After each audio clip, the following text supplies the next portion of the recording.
Hello everybody, welcome to the Dice Tower. My name is Tom Vasel, and we are streaming live. Now we're trying an experimental thing here, which is a new question and answer system. Now there's good and bad things about the question and answer system. Mostly they're going to be good.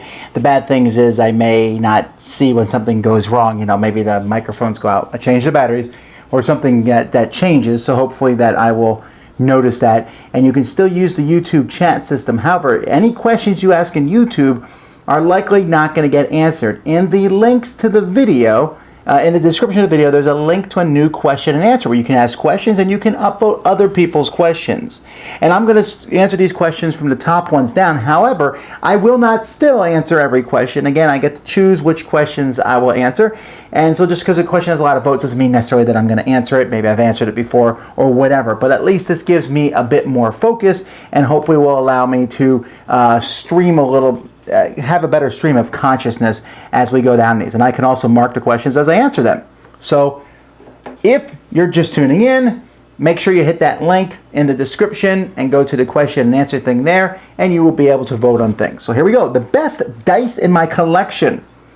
I'm assuming we're going to take out all the dice that are in these games and the extra ones I have. I really do like the Dice Tower dice a lot. So I mean, they're Chessex dice, which is high quality. So I use those a lot. My favorite dice are my 7-sided, my 5-sided dice. Let's see. You know, I've been thinking about like going through like a couple drawers in my collection and showing off some of the components, including dice. I need to rearrange the drawers and kind of focus a little bit on how some of them are sorted out. But that sounds like something I will do in the future. But my 5-sided die is my favorite one. What upcoming game most excited you for 2016? You know, I'm certainly different than most of the other reviewers and such. Everyone's very excited about 2016. I am too, but I'm still thinking about games that I played in 2015. So I'm really not, I'm hesitant to be like, oh, these are my top 10 favorite games. I don't know. I know I'm excited about Seafall from Rob Daviau, but I'm really excited about a lot of other games that are coming out. Some of them which I already have, actually. So I will be talking about these games as they come out, but I don't really look in that crystal ball so much. I mean, I'll be like, ooh, this game was announced. This is neat. That's cool. And then I kind of put it out of my head. And I just noticed that my power thing went off here on the camera. So I need to make sure that that is plugged in there because we do not want the power going out in the middle of this. So let's get that fixed. I'm still talking, so you know I'm still here. All right. Good. All right. Let's see here. Oh, I do this new system. I really like it. It's pretty neat. Of course, unless no one picks your questions. Let's see. So in the Dice Tower, achieves world dominance. Okay, that's that. Who do I want to play as in a movie? I don't know what even to say there. Games that thematically represent skirmishes often feel much slower than the fighting should feel. That's very true. What games best represent the pace that should exist in combat? This is one of those things that really isn't going to be answered very well, I think.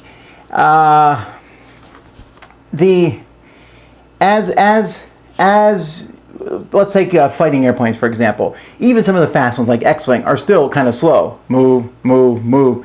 I don't know that you'll ever be able to represent skirmish combat, whether it's a squad on the ground or a squad in the air, as well as just real-time. Computer games do it better. What games best represent the pace? Probably those real-time games. X-Wing versus TIE Fighter type stuff like that. For a war game, it's just going to be slower. I don't want it to be too slow. I remember playing an airplane game one time with some people where they had the airplanes on 3-dimensional poles and you could go down and fight. And we played for like 3 hours and the guy was like, yeah, that was 30 seconds of combat. No, that didn't interest me at all. So I guess there's a too slow moment, but I don't really know what the pace should be. There's real-time stuff, but you don't really want that in a board game either. If you were asked to give a TED-related talk to gaming, what would you talk about? I've often thought about this because I like TED Talks. I think they're interesting, and I like the fact that they make you focus quickly. I think I would talk about the importance of gaming, the importance of gaming and education, and I would talk about that. But I doubt TED would ever have me on to talk there, so highly doubtful. How much time do you, Sam, and Z put into developing a top 10 list? Is it easy to pick the games, or is this a pretty lengthy vetting process? Well, it depends. I know they take longer than I do. I love making top 10 lists, and sometimes lists are harder than others. Let's say the list is a date, like the one we're doing this week, the top 10 games of 2006. Those are easy, because I can just pull up a Board Game Geek. There's all the games that came out in 2006. And I'm good. Other ones take longer. Like there's a smaller top 10 that I'm doing this list that I had to put a lot more thought into how that one would come across.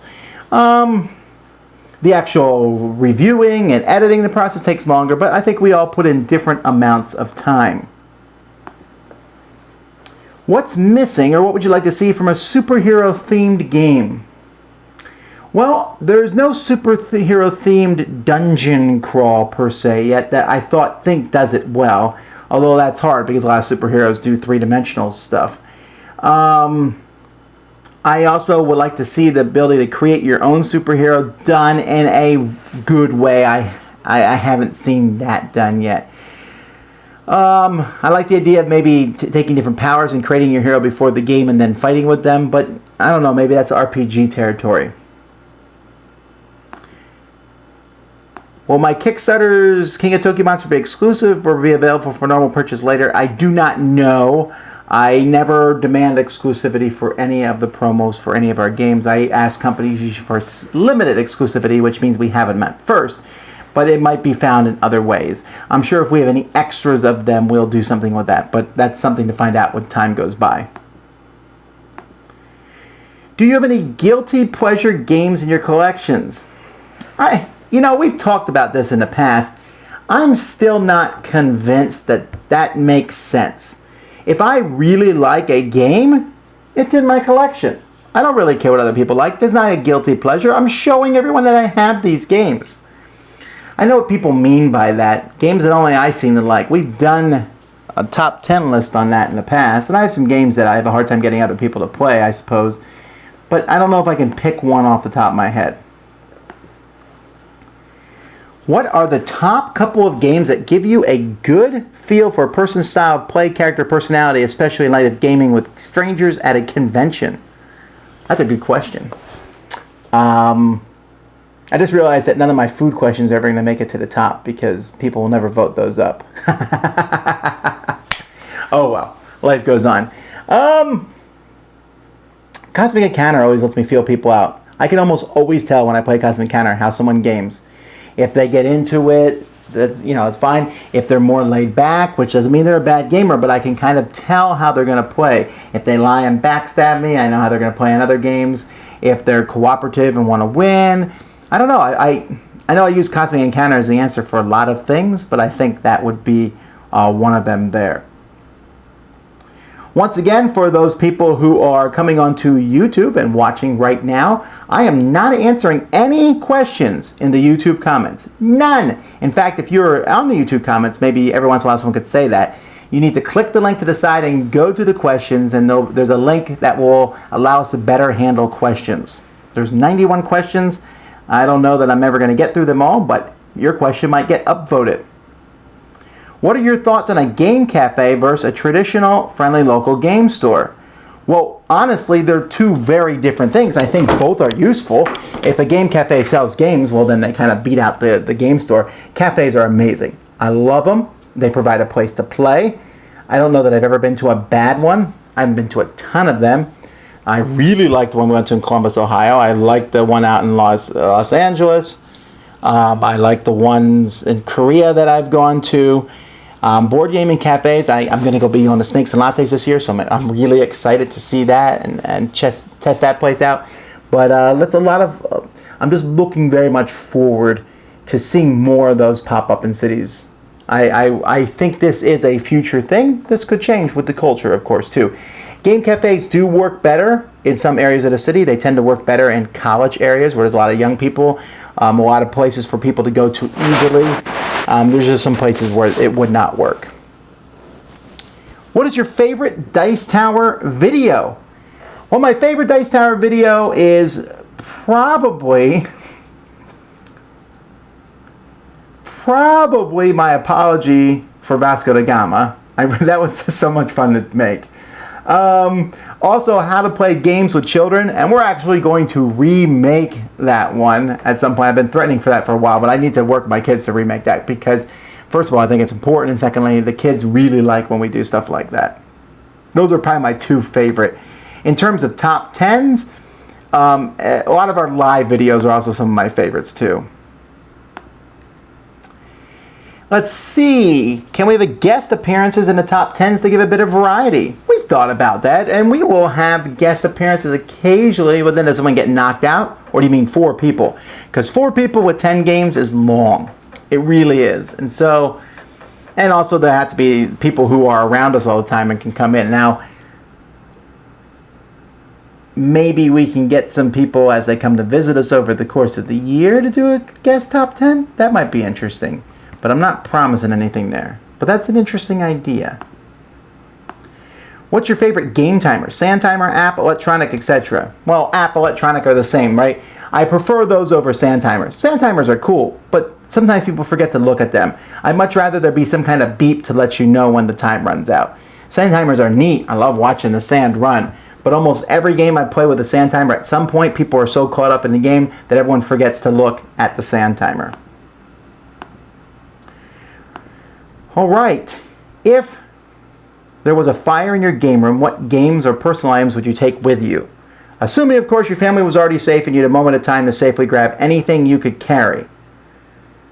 Well, I mean, honestly, I've said this in the past, when this question comes up, I'm going to assume that the only thing left in my house are games. Because I don't think I would grab a game. There's so many other things I'd grab. I'd grab my computers with their hard drives.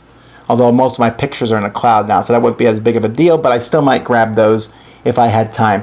I would definitely grab the box of cards that people sent when Jack died. I still have a box of those. I'd grab that. I would grab pictures off the wall, maybe. I'd you know, there's just so many things that I would grab before board games.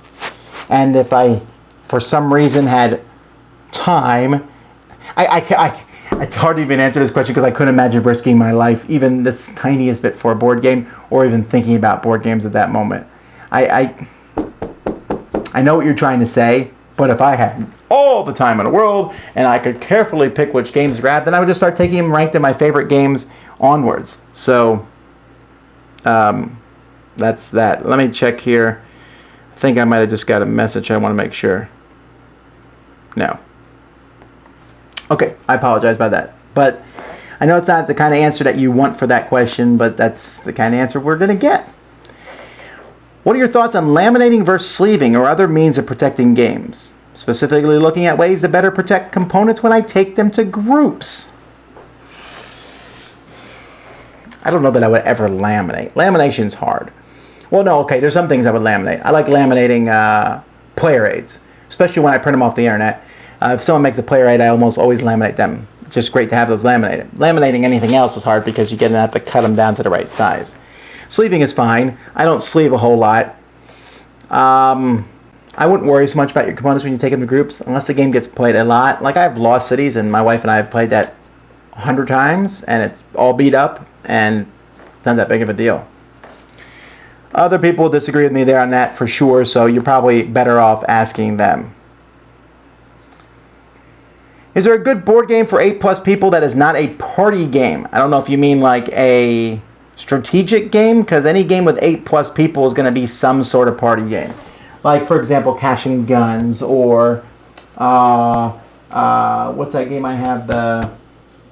The stock market one where everyone's shouting at the same time. Pitch Car, those types of things. If you have 8 people, split into 2 groups of 4 people. Seriously. I know you can play Caverna with 7, but seriously, split into 2 groups of 4, or a group of 5 and a group of 3. Is it hard to get new content providers for the Dice Tower? I wouldn't say that it's hard. We have a lot of people. I'm looking for good people, people who are going to be really involved, and we get. I have a very lackadaisical thing for, like, when someone comes and says, I want to do reviews for the Dice Tower. Fantastic. Send us reviews. But you know what? We have no contract at all. So that person fades off doing reviews, which you find out is most of the people. then it's not a big deal. No one's upset. I wasn't expecting them to do reviews all the time anyway. Now, some people really get involved with the reviews, and then usually they go to their own channel, like Dan King did. But that's not a bad thing either. So, I mean, getting new content is not a difficult thing. I like to encourage that in people. And I always say this, if there's one thing I want people to look back at Dice Tower, it says they were the start of this, and this. I think that's kind of cool. The Daily Show of podcasts. Do you have lots... Oh, wait. Are there enough games to do a top 10 cooperative dungeon crawls? Maybe. I'm not sure. Some people's questions get popped up more than others. Before you ask a question, since there is 130 of them right now, as of the time of me answering this, and I've answered a total of 18, I would recommend that you go through the list and find people that look good and upvote those. Let's make sure the people on YouTube are fine. People are still asking questions on YouTube. Remember, for some of you who are on the YouTube chat, if you can every once in a while pop in there and say, hey guys, don't ask questions here, because Tom's not going to answer them. That way they don't get upset with me. If we could back dial 10-year-old you and 15-year-old you in the past, what would be their top 5 games? How about I just give you one for each of them, because it would take me longer to think of that. 10-year-old me, definitely Stratego. 10, that's right. 15-year-old me would probably be...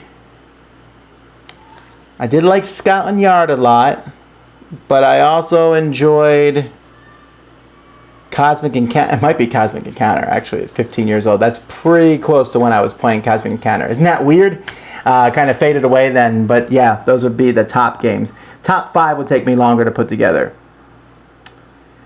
Okay, do you have a lot of fond memories gaming with your parents? Were they influences in your board game hobby? Ish.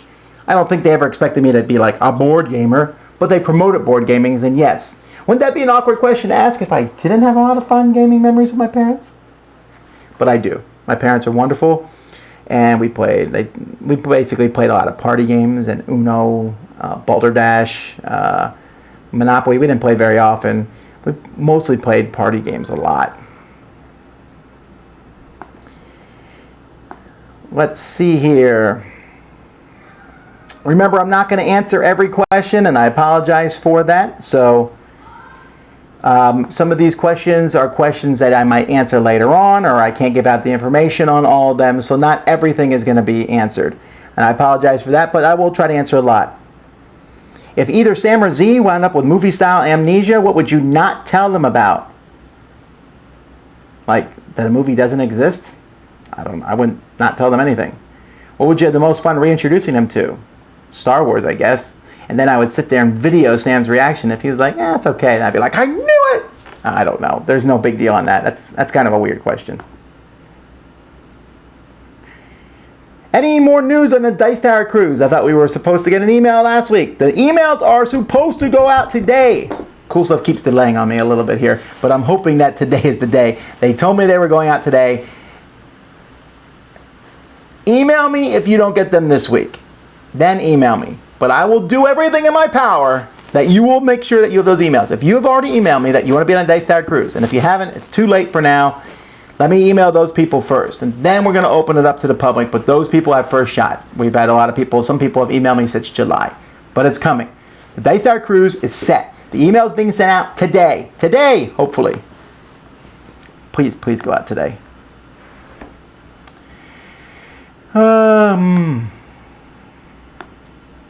Are you looking for another reviewer to do more war game reviews for the Dice Tower since the Chief went out on his own? Oh yeah, I'm looking for a war game reviewer. I would very much like to have a war game reviewer for the show.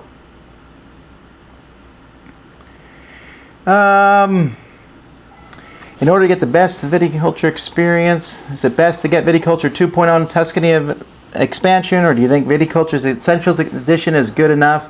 Or do you suggest in Tuscany? Okay, look, seriously. First of all, company, stop putting me in this situation with these questions. I shouldn't even have to answer this sort of thing. Just put out the best game. I understand Viticulture was good. Then they made a second edition. Then they made an expansion. And then there was the Essentials. I don't know, just buy one of them. You'll be happy with whatever you want. I think they're all fine. Personally, I'm never getting rid of my Viticulture plus the expansion. The Essentials is fine, but there's a couple things the Essentials is missing. But I don't think you need to have that. Buy the Essential. That's probably good enough.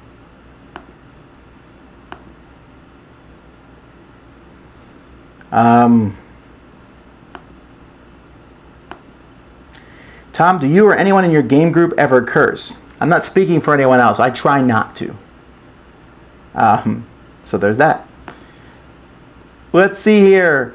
Is there anything that I would change from the 2016 gaming marathon to the 2017 marathon? I was pretty happy with the way the 2016... I mean, nothing's ever going to go right. There are some games you play and you're like, huh, well, that game didn't go over as well. And there's other games you play and you're like, ah, people really like that. I still think the 24-hour gaming marathon would be loved if we just did party games for 24 hours, but it'd be tough. I really like that we took a break for meals. I know we didn't make it all the way, as I don't plan to probably any year. But there wasn't anything that got me like last year. I was like, okay, we're starting. I think what I might do this year is start at like 8 a.m. because that's kind of close to when we stopped playing. I was already awake at 6 in the morning anyway. I always wake up at 6 in the morning. So I'm staying awake super long. So if I start at 8 and then end at 8, I have a better chance of making it 24 hours. Now, not everyone will show up by 8 o'clock, but maybe I can play some two-player games while we're waiting for everyone else to come. All right. Maybe I'm dense, but how much of that game room in today's board game breakfast was meant to be ironic, tongue-in-cheek? I don't know. I don't know. It's a fascinating thing. I don't know. If someone put that together as a joke, that's a lot of work for a joke, and yet, was it a joke? I don't want to criticize that if that is their game room. It's I don't know. So if they did it, they got me on it too, guys. Let's see here. What did your wife think about being a stretch goal for the Kickstarter campaign? Was it difficult to sell her any idea? Not really. She was kind of surprised at how much people liked the Q&A, and I made it pretty easy. It's not a big stretch goal. I have a bigger stretch goal that I'm going to tie in with that one, I think. I just need to work out some of the details, but I think you guys might find it interesting. All right, let's keep going here.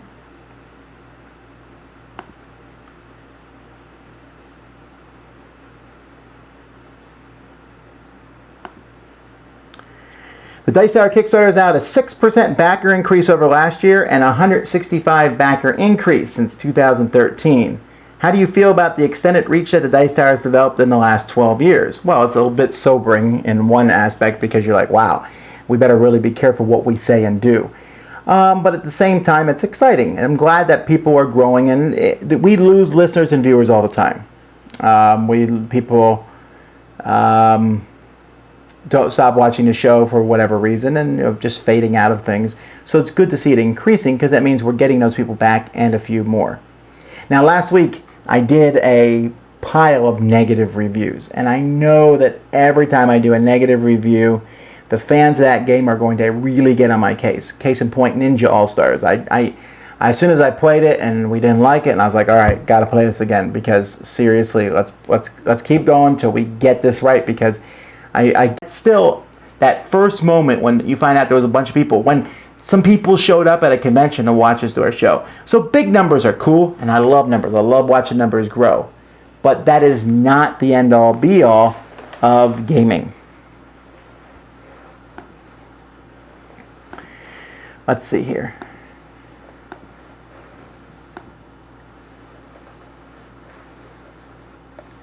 Do you and Laura have a favorite two-player game that's always a hit with both of you?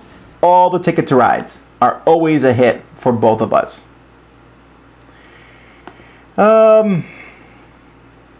Who is the sneezing baby surrounded by the jumbo D6 on board game breakfast? That is my son Jimmy. That was over a year ago. That was when I used to be able to put him in the middle of the table and he would not move. And I just thought it would be fun to take a little bit of video for him there, and he sneezed, and it was great moment, right? He now does not do that. He now runs around and gets into everything. Still doesn't talk yet, though. He is about to turn 2 in less than a month and says maybe like a total of 4 words. He babbles all the time, but does not talk much. So, let's see. A Caverna expansion, a big Caverna expansion. You know, I don't know if a big Caverna expansion is coming. It seems to be no at this point in time, but who knows? What game that you both like would you choose if you want it to be sure to beat Jason? If I wanted to beat Jason, and it was a game that me and Jason both liked, I don't know, because maybe Summoner Wars, but I wouldn't be sure to beat Jason because he could beat me there. But I think I could give him a run for his money. That's what I'm thinking, because I know I've beat him in Summoner Wars as much as he's beat me, which is good because I lose in Summoner Wars a lot. Have you ever taken a Myers-Briggs personality test? Do you remember the results? I forget. Okay, obviously the first letter was an E. Okay, I think there's no question on that. I do not remember. I believe that it was E. STP, maybe? Or ESTJ? I don't remember. The other letters, the PJ thing I'm very, very close on, and I know that, and I think with TF too. But I know E, it wasn't even close on the E and I. I apologize. I'll have to take one again. I do like taking notes just to see what happens. The Dice Tower goes to WrestleMania. What would your wrestling name be? It's secret. I can't get that up. What's your special move? Also secret. Who would you pick as your partner in the big tag team match? Sam or Z? I think I would pick Sam for that one.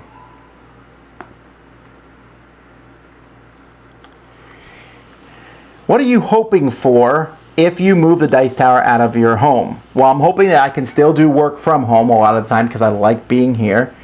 I'm hoping for a place that we can move to. Now, let's talk about this. Again, I can't give all the details out because it's there's still some work in progress here, and it might take a while.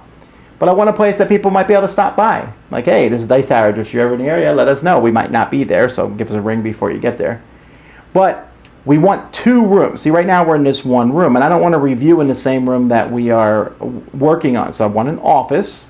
That's an office, and then I want a room where we would review games. And I want those 2 rooms. And then the room where we review games, we can really pad that out sound-wise and get the lighting just perfect in there. And then the office room, we can have just set up like a normal office. So that's what I would be hoping for. Does Mayfair have a future as a game publisher with the sale of Catan? It doesn't seem like it, does it, huh? They do retain a controlling interest in Lookout games, and Lookout games are very well regarded games and do pretty well. And they also have a lot of Martin Wallace's games, which do well, though they don't sell that well. And then they have a bunch of their own games, the train games and such. I would guess that they could survive for a long time, if only just from the money from Catan. Will they have to step up their game? I think so, because I know Catan was keeping them afloat in many ways. And I mean, people being attracted to their booth and stuff at conventions, a lot of those people are going to play the giant Catans and things. What's going to happen now? I don't know. But it will be interesting. I'm going to see if Mayfair changes any of their policies now.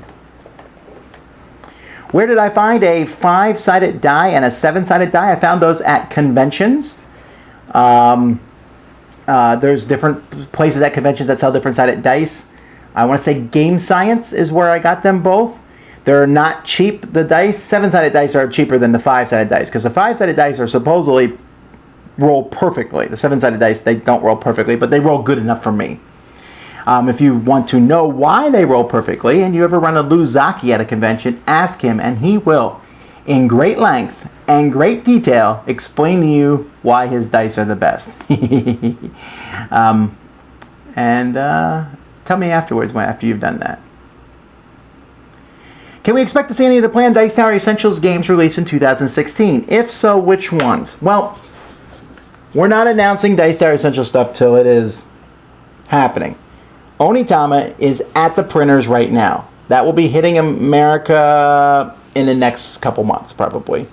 Royals is going to the printers, and that will be hitting America either Q1 or Q2 of 2016.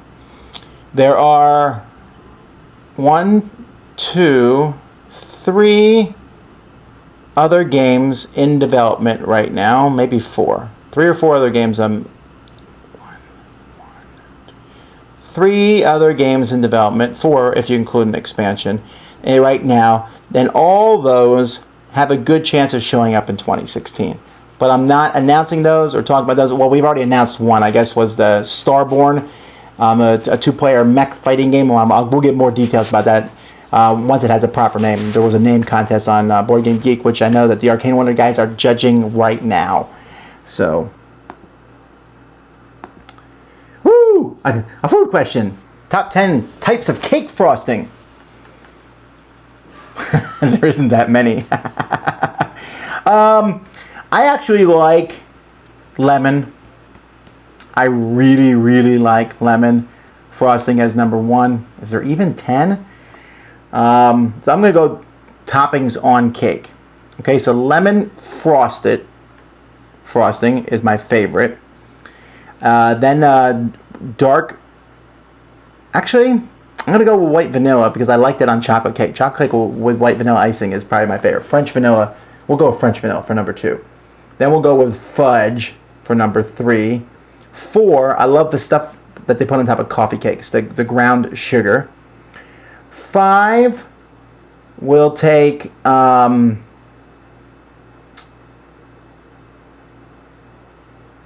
isn't even 10 kinds of frosting. I mean, there's lots of variations of chocolate and vanilla and maybe a few other flavors and orange and stuff. Those are my top 4. We're stopping there. But I'm glad a food question made it. Yay. I do not track my games played. Sorry.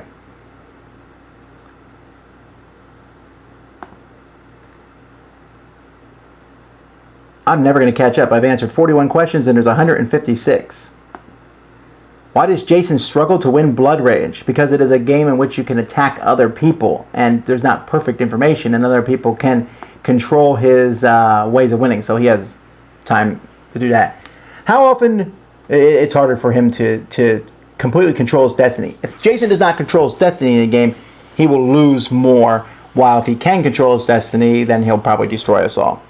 How often do you think you and Jason will do your Euro reviews? Well, we're going to try to make it on a weekly basis. It probably won't happen. We just recorded 3 before I did this one live.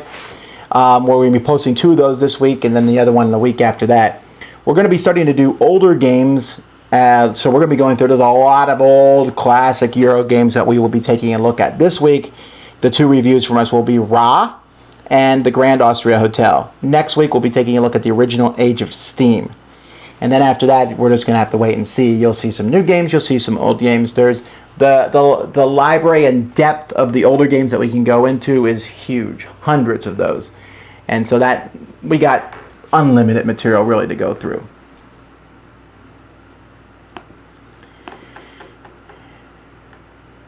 Would I be up for voting which scenario is played in Robinson Crusoe? Probably not. I think we're going to pick the scenario for that one.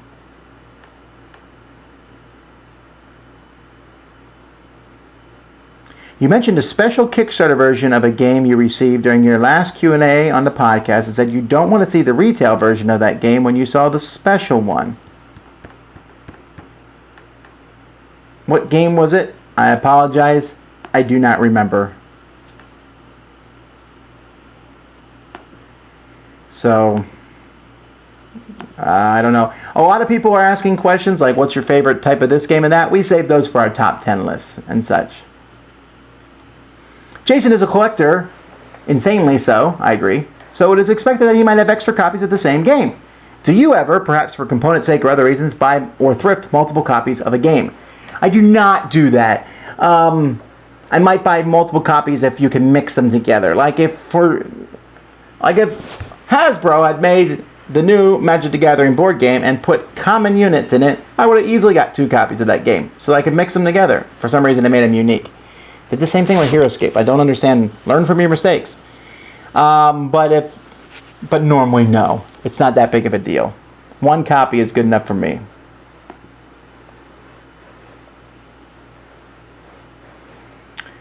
Tom, I love listening to your podcast, and I love the dark board game stories. I'm assuming you mean Tales of Horror. Do you think something like that may appear in Breakfast or Blender? That's interesting.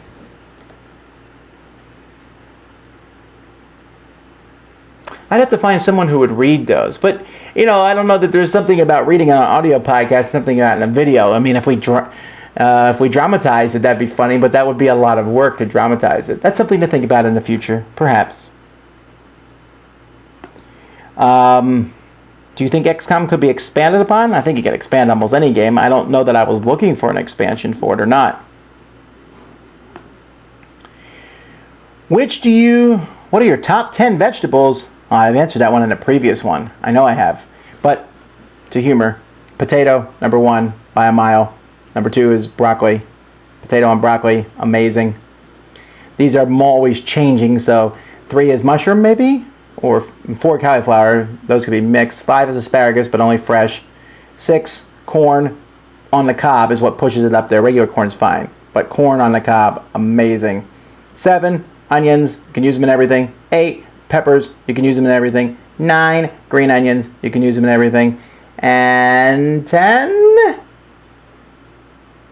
I'm missing something amazing. Tomatoes. But Vasel tomatoes are a fruit. Whatever. They're vegetable. And everyone knows it. We call them fruits, but you put them in fruit salad and see how that works out for you. Actually, in Korea, they do treat tomatoes like fruits. They put them on cake and in salads. I could never get used to that. All right. What do you favor more? Running a convention, being an exhibitor, or going as an attendee? What do you see as pros and cons of each? An excellent question. I don't actually run a convention, though. I host Dice Tower Con, which is completely different than running it. Patrick Avard runs it. There's a lot behind the scenes stuff that I don't deal with. Hosting it. I like hosting, exhibiting, and attending a convention, and I would even say attending a convention and attending it as a reporter are 2 different things, too. So there's 4 different things here. They're all different, and I like them all. Board Game Geek Con, I'd go as an attendee, and it's fun. Total freedom, do what I want. But there's a lack of focus for me. A reporter, get in there, talk to everyone. I got a job to get done. I enjoy that. Exhibiting, fun. People come to you. Very exhausting. And you're also kind of locked to your booth during when the halls are open. Hosting, great fun. But you have you got a lot of responsibilities, right? And if no one likes the events you're running, yeah, that's on you. The attending is the least exhausting, okay, while hosting is the most exhausting. It's hosting, exhibiting, attending as a reporter, attending in order of exhaustion. For fun, I have fun for all the different ways. But for freedom, the most freedom is just from attending. And then, so it's the most freedom and the least exhausting. At the same time, I meet the most people at hosting and going down. So there's a good mix there. Let's see. I'm a new gamer just getting into a hobby. What games would I suggest going out and trying ASAP? I'm not recommending that you do that at all. I would recommend that you just go out and try any kind of games. Kind of feel your way into the hobby. There's no games that people should go out and buy right now. I mean, we have our top 10 essential games every gamer must buy. But that's kind of tongue-in-cheek. So just go out and play some games and have fun and kind of figure out what you want. What's your favorite Cyberpunk game? Well, that's interesting. Do you feel this genre is underrepresented? Yeah, probably. I don't know. Android Netrunner is obviously a very good Cyberpunk game. So is the Android, the regular Android game, and then the Android, the game that fell by the wayside. What's the name of that game? I will tell you guys in a minute. The Android universe is a pretty cool universe. Is it Infiltration? What was that game called? Android Netrunner. Yeah, and Android Infiltration, which is a really intriguing game because it came out, everyone was like, oh, we love this game, and then I never see people play it again. And it was almost like a push your luck style game to see how far you could go and get out. So those games are all set in the same universe. Is it underrepresented? I think it's kind of fair that Cyberpunk is exactly where it is, because I don't know how many people like love Cyberpunk. I mean, I know the people who love it. But I don't know how many people are big fans of Cyberpunk. I mean, there's not that many Cyberpunk movies either, or things like that, TV shows. I know that Tragedy Looper has time travel, but it's a brain buster. Are there a lighter time travel game? There's not many. Time Stories is a little lighter, so maybe that would be the one for you. How would you mark the Marvel Legendary sets? I don't know off the top of my head, but I think that the original set and Villains are, the two starting sets. After that, the Fantastic Four is pretty solid, so is Dark City. Do you sometimes get bored of reviewing new games and just want to play your older games? Sometimes, but I love reviewing new games. Will you be reviewing the stock companies for Power Grid? I hope so. Let's see. My favorite ship from X-Wing or Armada would be the Star Destroyer, because I just love the Imperial Star Destroyer. Whew, I'm down to questions with 4 votes. Have you ever stopped playing a game because you lost at it too much? No, if I did that, I would never play any games at all.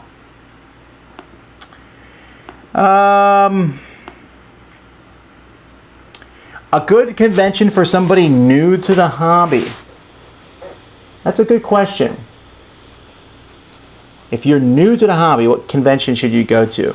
I would consider looking in your area for a local con. That would probably be the best. Try to go with somebody else. Find out as much about the con as you can. If you want to go to one of the bigger conventions, Origins may be the most welcoming to new people to the hobby. That might be the best one. Or, I mean, obviously, Dice Tower Con, but that's sold out, so that's not a fair one to tell people.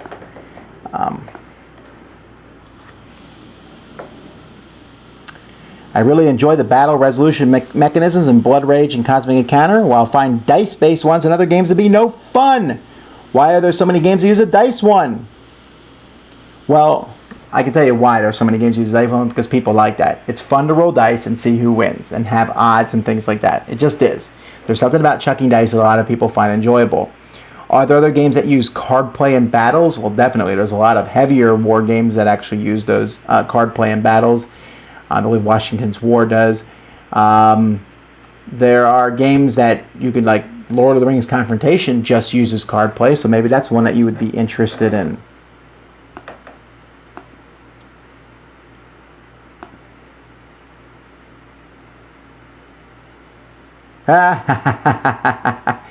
Someone said, do you know the stream has stopped? And for a moment, I was worried, but it hadn't stopped. So why are people upvoting that? Boo to you guys. All right. What is my favorite Western movie? Oh, that's a good question. My favorite Western movie. Boy, I have answered now 59 questions and 161 to go. Guys, I'm really liking this question thing here. I think it's working pretty well. I know some people's questions aren't getting answered because no one else will upvote them, but it seems okay. But my favorite Western movie. I really like Tombstone. Mostly because of Val Kilmer. So that might be it. Can I say Back to the Future 3? I don't watch a lot of the old Western movies. You know, I've seen parts of Good, Bad, and Ugly and all those Italian Westerns. I don't know. I'd have to think about that one, actually.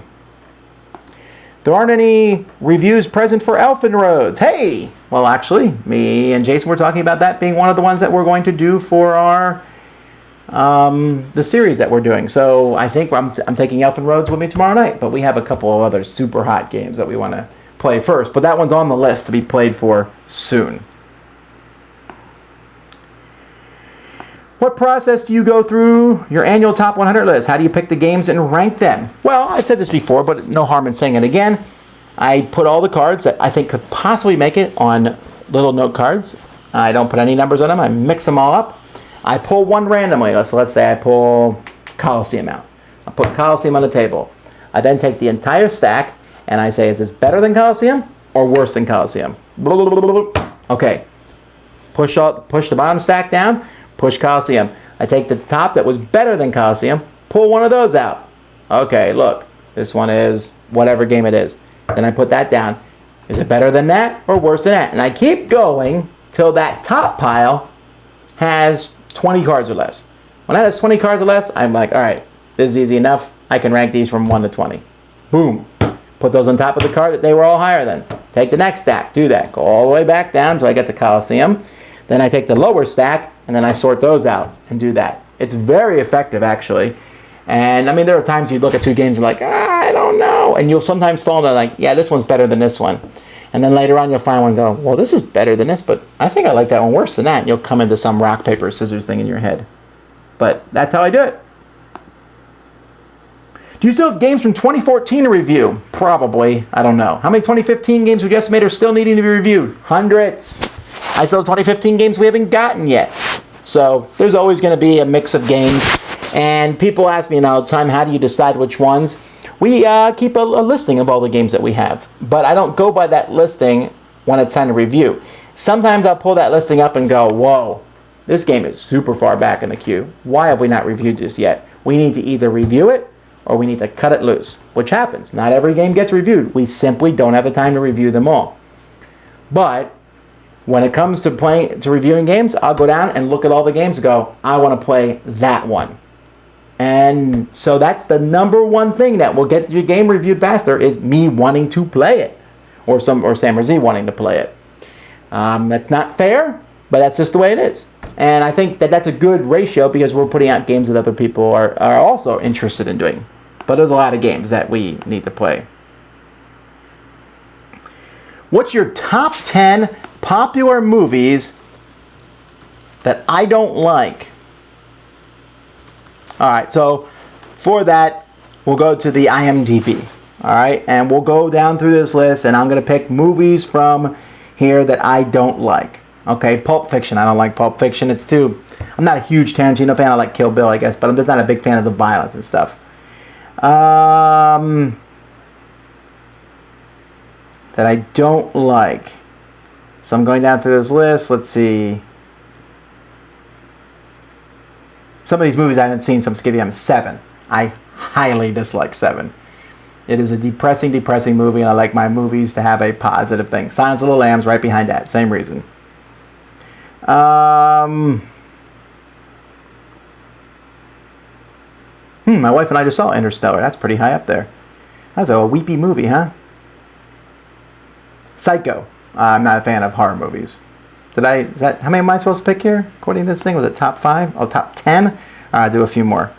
I didn't like Whiplash that much. I'm torn on Memento. It's an interesting idea, but I wasn't a huge fan of the movie. I don't like Alien because, again, I don't like horror movies that much. I don't like The Shining. I'm going to be basically saying a bunch of horror movies. I'm just not a big fan of those. American Beauty was another depressing movie to me. I'm just not a big fan of these depressing movies. I got bored during Citizen Kane. I never watched it. Is that bad? Force Awakens is already number 70 on here. That's probably irritating some people. Same people got mad that Pandemic Legacy is number 1 on Board Game Geek. So, Clockwork Orange. Didn't like that one either. Alright. What's your favorite brand of hot sauce?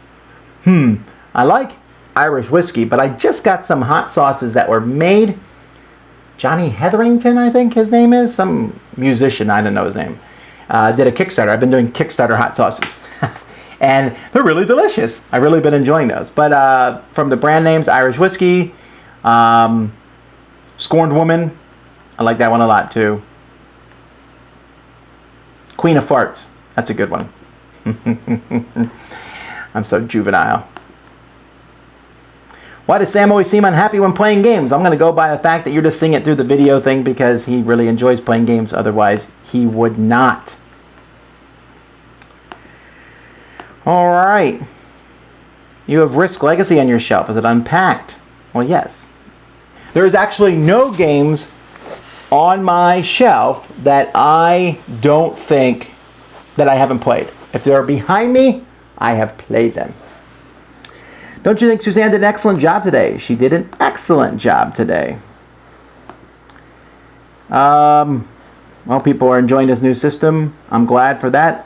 When we see Jason's game collection, it's going to happen in 2016. That's all I'm promising. 2016, that gives me a lot of time to mess around with it. What is your family's favorite game to play right now as a family? Right now, the one that they're clamoring to play is Sing It, where it's a game from DeCellis, where you turn a card over and there's 4 words in the card, and then someone has to sing a song that has one of those words in. My kids love it. Who do you think is the champion of it, though? Yeah.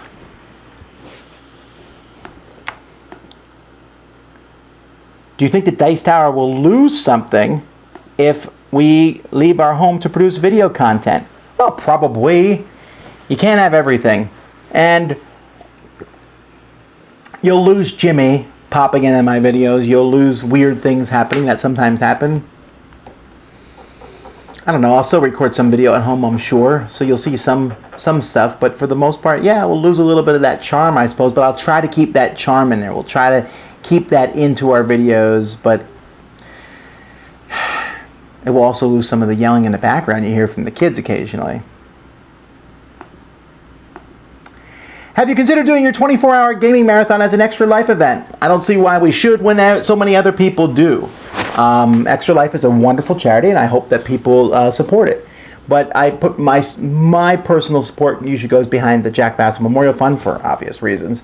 And that's what we do. Our 24-hour gaming marathon is different. Besides, if we ran ours during Extra Life, then everybody would be doing their own and wouldn't be watching ours. So that would not be worth it, I think. Are you editing on a MacBook, MacBook Pro, or Retina 1? I edit on a Mac. Just a Mac with 3 monitors. I like the Macintosh computer. Mac Pro, actually, should I say. I don't use the MacBook. Sam and Z use a MacBook.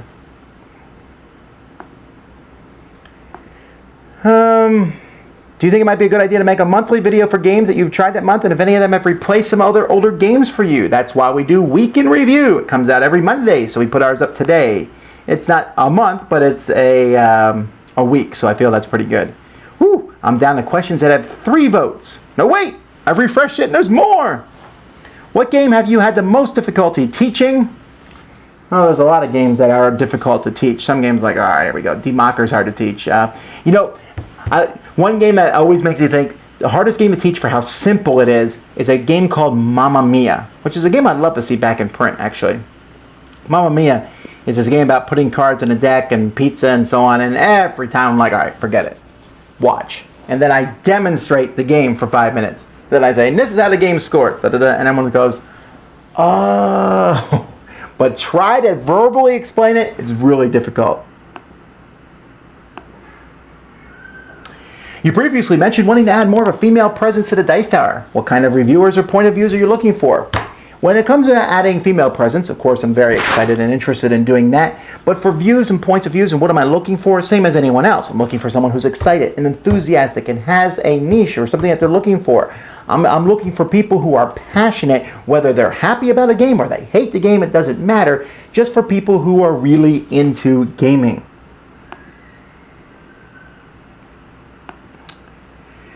Why do you think that Force Awakens didn't make the Oscars list? Do you think there is game snobbery in board game reviewers? Force Awakens is a fantastically fun movie, but movie voting for the Oscars is really about movies that are technically sound and all that jazz. And sometimes they pick a movie, like they picked Max Fury Road. I was surprised. I was like, what? Look, see, Sam, woohoo! A movie I like made it. It's not going to win, but it made it. But really, if you asked me to pick my top 10 movies of 2015, which I don't know that I could. I don't know if I've seen enough to put that list together. But, like, I would put Inside Out, for example, in the top 10 movies of 2015, period.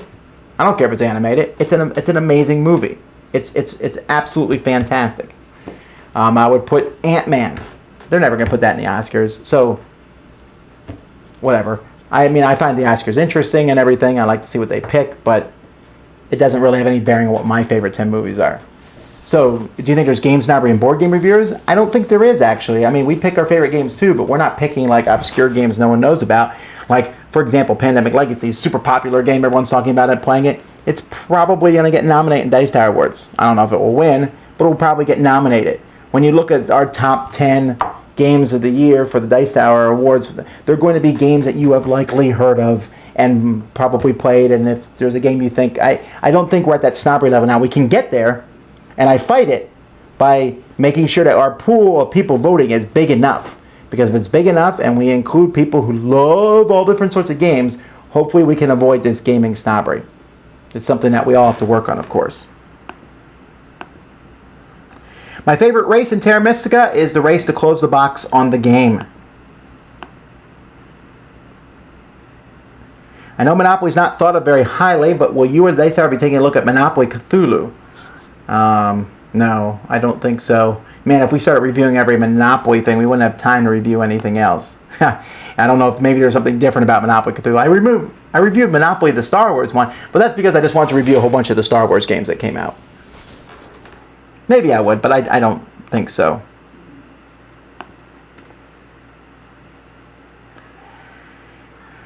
Is there any way you can ban someone on this new question system?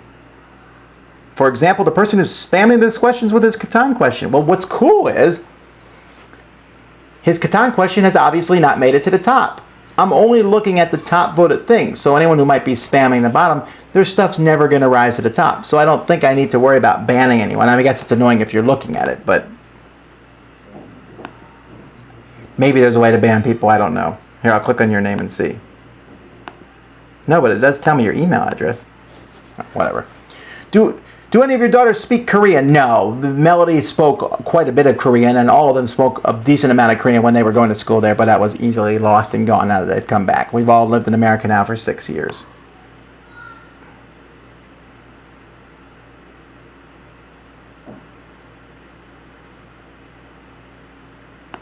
Not sure I understand that question. If money and space were not an issue, how many games would you have or want to have in your collection? I am in a very fortunate position of pretty much being able to have any sort of games that I want. I'm very content with the collection I have. I do not wish it to be larger. The only reason I would want a larger collection is if I had some sort of public thing for people to come borrow games from it, then I would want it to be bigger. But as it is, I'm very happy with the size of it. A little bit smaller wouldn't even hurt. There's no reason I want it to be bigger. Space, that's not the point. The point is, am I playing the games? Very content with the collection size the way it is. Have you ever played the hideous monstrosity called the Ungame? I have played the hideous monstrosity called the Ungame, and that's a very valid question. Seems completely objective to me. Yeah, no, that's not a good game. It's not a game. It's called the Ungame, but whatever. Any chance you change your mind on Phase 10? No, there is no chance on that. So, my apologies. What percentage of your games have upgraded components, like your copy of Power Grid? What is your favorite upgraded component game? A lot of my games have upgraded components. Ultimate Warriors, Caverna, Kemble's Cascade. I'm just looking at the ones, I'm telling you which ones have been upgraded here. I've upgraded minor things in Mage Wars and Battle Lore and Power Grid, as you mentioned. I've upgraded a few things in a lot of different games. Not a high percentage, actually. My favorite upgraded component game?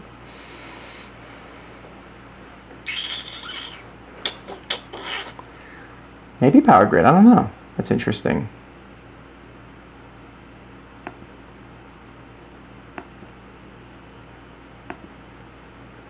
So the stream did stop. Well, my apologies for that, folks. I did not know that happened. Well. Alright. I see your white bins of extra pieces and things. What are the pieces and how did you get them? Well, I get pieces from different places. I mean, Stonemaier Games is now making it easy by putting out their little treasure chests of pieces. Sometimes I have a really bad game, and so I take the pieces out of that bad game if it's really horrible and get rid of the game. That doesn't happen as often. I bought a long time ago, I bought a big giant bag of game components off the internet. I don't know why. I buy them at conventions. There's a little place at Essen that sells all sorts of little wooden bits. I went through there. Dice, of course, I buy from Chessex. Sometimes I bought a big bowl of cubes, from one of those math stores a long time ago. When I replace components in a game with an upgraded thing, I take out those old components and put them in the drawer. If I'm at the store and I see a pile of something, I'm like, ooh, that would make a good game component. I buy it. It's not a healthy thing, I think. Guess I can't really make fun of Jason when I got more game components than anyone else I know. But the other day, someone needed a game component, and I was ready. I was ready. They said, do you have this? I was ready. I said, yes, I do. And I went and got it. Made me so happy. Let's see here. You did a first impression video for Codenames, but no review. Any plan to do one? Maybe. What happened to Codenames? Did Z take it back? I thought about it. Maybe me and Jason will do a review of Codenames together, since he's such a huge fan. I am a huge fan, but he is a huger fan. It sounds like a good one to do in the future. All right, well, we have gone over a little bit extra time. I got to 87 questions, did not answer 196, so I apologize for that. But I do hope, and I'm switching now back to the YouTube comments, I do hope that that this new question system worked for you guys. It worked for me. Now there's a negative thing. I can't see like the thing, and if something does go wrong with the feed, I'm not going to notice nearly as quickly. But I really did like how the question thing worked. The questions that went to the top were really good. I still skipped a few, as you can see. There's just some questions that I'm not going to answer, or I've answered them in the past or whatever reason, and I apologize about that. But at least if you have a really good question and you ask it, later on, you can go up to the top. Or if I put these up soon enough and you're not able to make the live Q&A, your question might make it. Now, if I find people trying to abuse the system, and they go in there and they try to just get people to come on and vote up their questions for no other purpose, that I'm not as keen on. And if I find that, if I find out it's you, I'll just start deleting your questions without even answering them. But I don't think that's a big deal. I do appreciate you guys, again, coming on and watching us. There will be a live Q&A from Z and Sam this week. I believe Z's is on Wednesday and Sam's is on Thursday. I put them on different days so we can kind of spread that out. So keep an eye out for that, and I'll do another live Q&A with you guys next week, of course. So that's that. Let me see what people thought about the Q&As here. The scrolling is really bad. I apologize on that. I'm not sure how to fix that or not. Scrolling down, but yeah, there was less downtime because I don't have to scroll through a lot of questions and see them. I don't know. We'll see. Anyhow, guys, thanks so much for watching. You all have a fantastic day. For those of you in America, happy Martin Luther King Jr. Day. Me and my kids are watching Selma right now because I want them to always know why we celebrate the holidays we do and what is worth fighting for.